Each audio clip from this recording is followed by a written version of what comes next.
The three best players never to have won the World Championship. The first one that springs to mind is Jimmy White.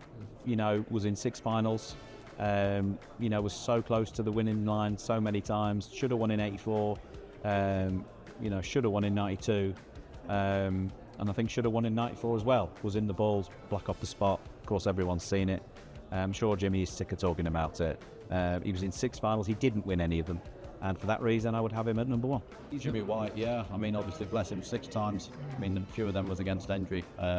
See anything missing off his CV, obviously. But everyone loves Jimmy, and I was one of the few people. Even though I was younger, growing up, I was a Hendry fan. I used to look up to Hendry. I was always fighting for Jimmy to win one of them. Yeah. I'm sure I'm one of many people to say that. It's the reason why I started playing snooker. Jimmy's been in 6 finals, so he's the obvious choice.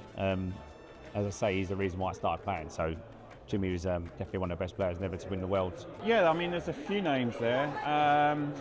I think Matthew Stevens, Jimmy White would be there, Barry Hawkins, but I think in terms of how successful their careers have been, I think that Junhui is probably the best not to win it.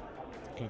Hopefully he can do one day. Ding, he's definitely one to put in the mix.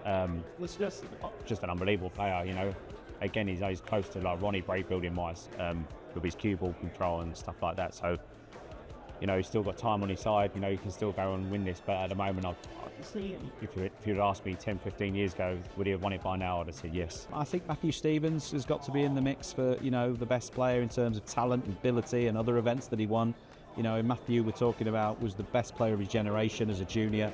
Won the Masters, won the UK Championship, lost in 2 finals here at the Crucible to myself and Mark Williams, was ahead in both of those finals. So I would have him in my top 3 players, best players to never win here. And then I'm going to throw a bit of a random one in. I think of the modern game, of the modern era, I'm going to throw Barry Hawkins into the mix. I think Barry Hawkins is, one of the. I think he's certainly the best player in the game at the moment who hasn't won a major. He's been in all 3 of the major finals. He hasn't managed to win any of them yet. And I'm going to put him down as currently the best player playing the game yet to win this tournament. I'm just going to say myself, just put myself out there. I mean, I've been to the final and been to this one table setup 4 or 5 times, so I've come close a few times. So that's Jimmy, Ding, me, and Paul Hunter, I'd say. Yeah. Everyone, you never know how he would have got on, but all the signs were pointing towards him winning a world championship at one point. Yeah. So I'm sure he would have gone on and done it. So Paul. Bless him, the late Paul Hunter. He was a great player. He got to the semi-final, lost to Ken one year from a long way in front. And if it wasn't for just losing him, I think it was only a matter of time before he won the World Championships himself.